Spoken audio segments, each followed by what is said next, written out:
Hello students, हम लोग Levi's dot structure पढ़ चुके हैं। उसके बाद में आज हम देख रहे हैं फॉर्मल चार्जेस।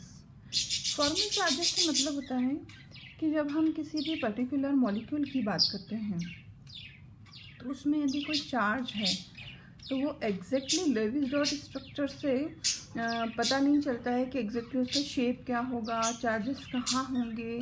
इस तरीके से हम उसको नेट हम जो चार्जेस होते हैं वो थोड़ा सा पता लगा पाना मुश्किल होता है, लेकिन फिर भी हम होल एटम पर उसके चार्जेस मतलब बताते हैं कि इस तरीके से इसके अंदर चार्जेस हो सकते हैं। जैसे यदि फॉर्मल चार्जेस की बात करूँ मैं, तो फॉर्मल चार्जेस को यदि निकालने का तरीका हम देखें तो एक फार्मूला है लेविस डॉट स्ट्रक्चर के रिगार्डिंग कि आप कैसे उसके फॉर्मल चार्जेस निकाल सकते हैं। तो formal charges is equal to total number of valence electron in the free atom.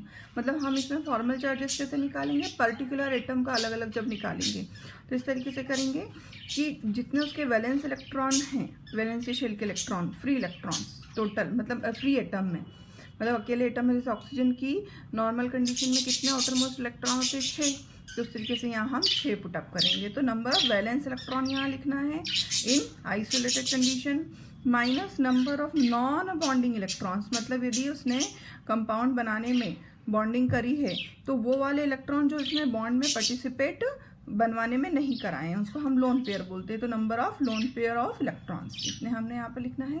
फिर उसमें से माइनस करना है half of total number of bonding electrons. तो इस तरीके से इस फॉर्मूले से हम निकाल सकते हैं। डेफिनेटली थोड़ा सा कंफ्यूजिंग लग रहा होगा आपको, हम इसको एक एग्जाम्पल से देखते हैं। जैसे हम बात करें O3 की, ओजोन की, तो ओजोन का एक्चुअली स्ट्रक्चर इस टाइप से होता है। एक ऑक्सीजन यहाँ है, नंबर 1, नंबर 2 ऑक्सीजन और नंबर 3 ऑक्सीजन। तो इसमें हम कैसे बनाते हैं कि यहाँ पर हम 2 पेयर ऑफ इलेक्ट्रॉन, मतलब दो जो पेयर्स हैं इलेक्ट्रॉन के, उनका शेयरिंग यहाँ पर बताते हैं दोनों ऑक्सीजन के बीच में, और एक पेयर ऑफ इलेक्ट्रॉन का शेयरिंग हम यहाँ पर बताते हैं जो अनइक्वल शेयरिंग रहता है। तो इस तरीके से ये जब हम इसके लेविस डॉट स्ट्रक्चर बनाते हैं तो इस ऑक्सीजन ने अपने तरफ से कोई बॉन्ड में पार्टिसिपेशन इलेक्ट्रॉन का नहीं किया है। ये जो भी आपको शेयर्ड मतलब सिंगल कोवेलेंट बॉन्ड दिख रहा है, ये शेयर्ड पेयर इलेक्ट्रॉन किसका है, इस ऑक्सीजन का है। मतलब इस ऑक्सीजन ने पेयर ऑफ इलेक्ट्रॉन अपना बीच में रख दिया है और उसको इस ऑक्सीजन ने शेयर किया है, नंबर 3 वाले ने। नंबर 2 वाले ने, दोनों ने अपने अपने क्या करे हैं, 2-2 पेयर ऑफ इलेक्ट्रॉन यहाँ पर रख दिए और उसका शेयरिंग किया है। तो यहाँ पर डबल बॉन्ड बना है, यहाँ पर सिंगल कोवेलेंट बॉन्ड है, लेकिन ये कैसा है, अनइक्वल शेयरिंग का। मतलब पेयर ऑफ इलेक्ट्रॉन इस ऑक्सीजन नंबर 1 का है जिसको शेयर 3 ने भी किया है।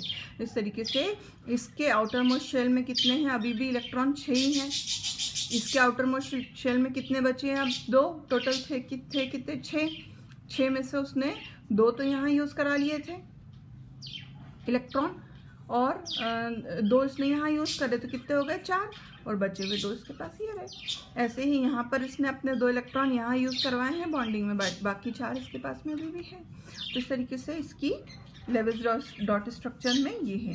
लेकिन यहाँ पर ये चीज भी हम बोल रहे हैं कि पेयर ऑफ इलेक्ट्रॉन किसका है, इस ऑक्सीजन नंबर 1 का है जिसको 3 ने अनइक्वल शेयरिंग के लिए लिया है। तो ये तो गिव एंड टेक जैसा मामला हो गया, माना कंप्लीट गिव एंड टेक नहीं है, लेकिन फिर भी पेयर ऑफ इलेक्ट्रॉन 1 का है, उसको 3 यूज कर रहा है, तो यहाँ पर चार्जेस अराइज होते हैं इनके अंदर। ये जो चार्जेस है निकालने का तरीका हमारा फॉर्मूला है। ऑक्सीजन नंबर 1 की हम बात कर रहे हैं। सबसे पहले ऑक्सीजन नंबर 1 मतलब ये वाला, इसके पास में अब जो फिलहाल कंडीशन बची है उसमें इसके पास में क्या चार्ज अराइज हो रहा है ये हमें यहाँ पर पता लगाना है। तो सबसे पहले हम क्या करेंगे, उसके total number of valence electron डालेंगे आइसोलेटेड कंडीशन में। तो अकेले ऑक्सीजन में यदि फ्री स्टेट की बात करें तो उसके पास में कितने इलेक्ट्रॉन रहते हैं, 6 इलेक्ट्रॉन रहते हैं, वो लिखा हमने। माइनस अब उसके पास में लोन पेयर कितने बचे हैं, इलेक्ट्रॉन कितने बचे हैं, लोन पेयर ऑफ इलेक्ट्रॉन 2 बचे हैं, ये रहे 2, ये हमने यहाँ लिखा। फिर माइनस हाफ लगाया, और अब इसके शेयर्ड पेयर इलेक्ट्रॉन बताना है हमें, बॉन्डिंग इलेक्ट्रॉन्स बताना है। तो इसने क्या करे हैं, 2 इलेक्ट्रॉन तो यहाँ यूज कराए, 2 यहाँ यूज कराए, कितने हो गए, 4 हो गए इसके।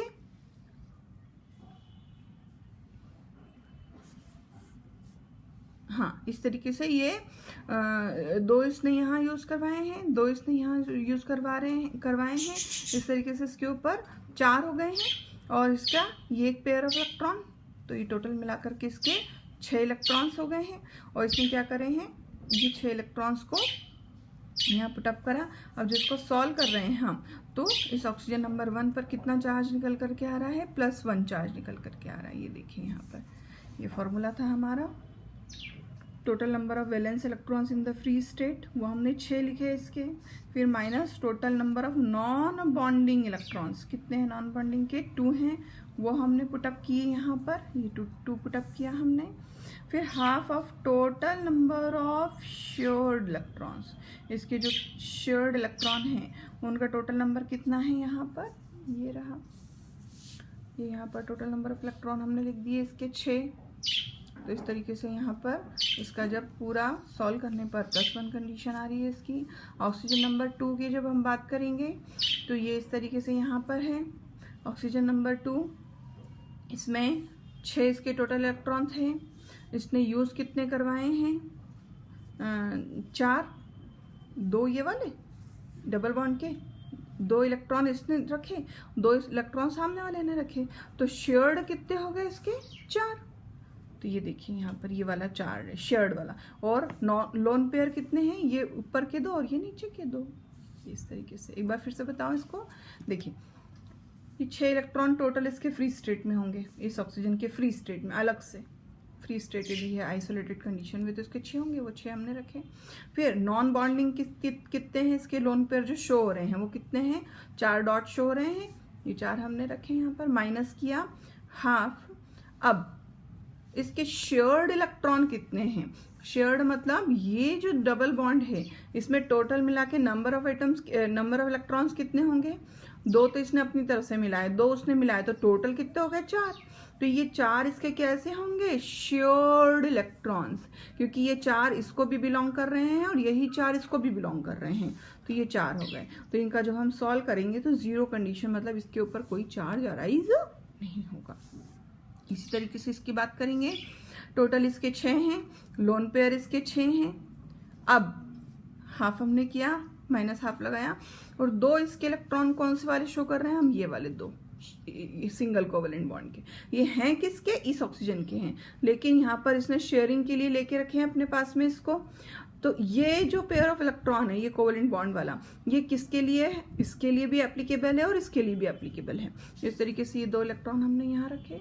अब इसको सॉल्व करने पर कितनी कंडीशन आ रही है, -1। तो इस तरीके से टोटल फॉर्मल चार्जेस इसके ऊपर ऐसे आएंगे, +1 कंडीशन इसके ऊपर आएगी और -1 कंडीशन इसके ऊपर आएगी। तो इस तरीके से हम इसके फॉर्मल चार्जेस निकालते हैं। इसके बाद में हमें लिमिटेशंस देखनी है ऑक्टेट रूल की। ऑक्टेट रूल का मीनिंग क्या था, ऑक्टेट रूल बोलता है कि जब भी कोई एटम है, यदि वो अपने एटॉमिक कंडीशन में है, यदि वो मॉलिक्यूल के अंदर है वो एटम, तो वो जब अपनी मॉलिक्यूलर कंडीशन में है तो दोनों ही कंडीशन में वो अपने आप को स्टेबलाइज कब करेगा, जब उसके आसपास में 8 इलेक्ट्रॉन होंगे। 8 इलेक्ट्रॉन होंगे तो ही वो स्टेबलाइज होगा, अदरवाइज वो नहीं होगा। लेकिन यहाँ पर तो कुछ हम एग्जाम्पल्स ऐसे दिखते हैं केमिस्ट्री में जिनके 8 इलेक्ट्रॉन नहीं है लेकिन फिर भी वो स्टेबलाइज है, जैसे कि लिथियम क्लोराइड बनता है LiCl। अब LiCl की जब हम बात करेंगे तो ये जो क्लोरो ग्रुप है, ये क्लोरो ग्रुप के खुद के इलेक्ट्रॉन कितने हैं, टोटल थे 7 में से 1 इसने यहाँ शेयर करवाया लिथियम के साथ। लिथियम के आउटर मोस्ट शेल में भी कितने इलेक्ट्रॉन होते हैं, 1, तो इसने अपना 1 यहाँ रखा, इसने अपना 1 यहाँ रखा और इसको शेयर किया। तो देखिए क्लोरीन का काम तो हो गया, इसका तो ऑक्टेट कंप्लीट हो गया क्योंकि इसके खुद के थे 7 में अब 1 इसने यहाँ पर रख करके शेयरिंग जो कर ली है, तो खुद के अब बचे थे 6 और ये 2 और मिला लो तो हो गए 8 इसके। तो लेकिन देखिए लिथियम के नहीं हुए, लिथियम के आउटर मोस्ट शेल में कितने थे, 1, और उसको चाहिए था 7, तो क्या इसको मिले, नहीं मिले, लेकिन फिर भी लिथियम क्लोराइड बनता है। ऐसे ही बेरिलियम हाइड्राइड देखिए यहाँ पर, हाइड्रोजन का तो डबलेट कंप्लीट हो गया है आफ्टर शेयरिंग, पर देखिए आप बेरिलियम के आउटर मोस्ट शेल में कितने इलेक्ट्रॉन हो गए हैं, अब 4, तो ये तो इसमें भी स्टेबलाइज है। BCl3 को देखेंगे आप तो यहाँ पर कितने हैं इसके आफ्टर शेयरिंग इलेक्ट्रॉन पेयर कितने हैं, 3 मतलब टोटल 6 इलेक्ट्रॉन, 8 तो इसके भी नहीं हुए। तो इस तरीके से देखा जाए तो यहाँ पर एक पेयर ऑफ इलेक्ट्रॉन मतलब 2 इलेक्ट्रॉन है, यहाँ 4 है, यहाँ 6 है, तीनों ही कंडीशन इनकम्प्लीट है, बट तीनों ही कंपाउंड बनते हैं। इसका मतलब ऑक्टेट रूल को ये फॉलो भी नहीं कर रहे हैं और फिर भी कंपाउंड भी फॉर्मेशन हो रहा है। AlCl3 BF3 इसी के ही एग्जाम्पल हैं, जिसमें क्या हो रहे हैं, इनके इलेक्ट्रॉन्स ऑक्टेट से कम हैं लेकिन फिर भी इन्होंने इलेक्ट्रॉन कंपाउंड बनाए हैं। ऐसे ही ऑड इलेक्ट्रॉन की कंडीशन है। ऐसे कुछ कुछ मॉलिक्यूल्स मिलते हैं हमें कि जनरली एक अनपेयर्ड इलेक्ट्रॉन कभी भी स्टेबलाइज नहीं होता है, लेकिन देखिए यहाँ पर NO2 में ये सिंगल इलेक्ट्रॉन है after sharing, Lewis dot structure में शो होती है इसकी। तो ये चीज़ शो कर रही है कि NO नाइट्रोजन ऑक्साइड होता है, नाइट्रिक ऑक्साइड जिसको हम बोलते हैं। तो ये जो नाइट्रिक ऑक्साइड है ये भी है, गैस भी है, कंपाउंड बना के रखा है इसने, उसके पास में अनपेयर्ड इलेक्ट्रॉन प्रेजेंट है। ऑड इलेक्ट्रॉन इसके पास में है, ऑड मतलब सिंगल इलेक्ट्रॉन, अनपेयर्ड। ये देखिए ये NO2 में भी है, फिर भी ये अपने आप को कंपाउंड फॉर्मेशन कराने में बिल्कुल सफल है, ये तो बन गए हैं इनके कंपाउंड। ऐसे ही एक्सपेंडेड ऑक्टेट के भी बहुत सारे एग्जांपल। एक्सपेंडेड ऑक्टेट मतलब ऑक्टेट से ज़्यादा इलेक्ट्रॉन होना। आप देखिए यहाँ पर, ये देखिए PF5 है, ये फॉस्फोरस, ये फॉस्फोरस है और ये फ्लोरीन है। फ्लोरीन का तो ऑक्टेट कंप्लीट है, आप देखोगे यहाँ पर काउंट करोगे तब, लेकिन फॉस्फोरस का कंप्लीट नहीं है। फॉस्फोरस का तो बल्कि एक्स्ट्रा हो गए हैं। अब आप यहाँ पर शेयर्ड पेयर इलेक्ट्रॉन गिनो, 2 2 4 2 6 2 8 2 10 हो गए। होना कितने चाहिए थे? 8 होना चाहिए थे। तो ये PF5 के पास में तो कितने इलेक्ट्रॉन है? 10। ऐसे ही SF6 के पास में कितने हैं? 12। ऐसे ही यहाँ पर सल्फर के कितने हो रहे हैं? टोटल मिलाकर के 12 इलेक्ट्रॉन हो रहे हैं। तो इस तरीके से ये किसके एग्जाम्पल है? एक्सपेंडेड ऑक्टेट के एग्जाम्पल है। तो these are the limitations of octet rule. बहुत इंपॉर्टेंट है ये आपको प्रिपेयर करना है। इसके बाद में ये हमारी कुछ और एग्जाम्पल्स और हैं यहाँ पर। अदर ड्रॉबैक्स भी हैं इसके। इसका ये भी बता रहा है वो कि जो नोबल गैसेस हैं, it is clear that the octet rule is based upon the chemical inertness of noble gases. However the some noble gases जैसे ज़ेनॉन और क्रिप्टॉन है, इनके तो कंपाउंड्स मिलते हैं। जबकि क्या बोल रहा था ऑक्टेट रूल की, यदि इनके पास में 8 इलेक्ट्रॉन है तो दे विल इनएक्टिव, कभी वो किसी से रिएक्शन नहीं करेंगे, उनकी रिएक्टिविटी कैसी हो जाएगी? लिस्ट हो जाएगी। बट जेनॉन के, क्रिप्टॉन के तो ऑक्टेट कंप्लीट है लेकिन फिर भी इनके कंपाउंड्स मिलते हैं। ये किसका एक्सेप्शन है? उसके अलावा ये शेप नहीं बता पाया, उसके अलावा ये स्टेबिलिटी नहीं बता पाया है। कुछ कुछ ऐसे पॉइंट्स हैं जिनको ये एक्सप्लेन नहीं कर पाया। तो 3 तो पॉइंट ये हो गए और बाकी उधर अपन ने देखें मिलाकर के 6 इसकी लिमिटेशंस हैं। तो ये आज हमारा ऑक्टेट रूल और उसके लिमिटेशन तक कंप्लीट हुआ है।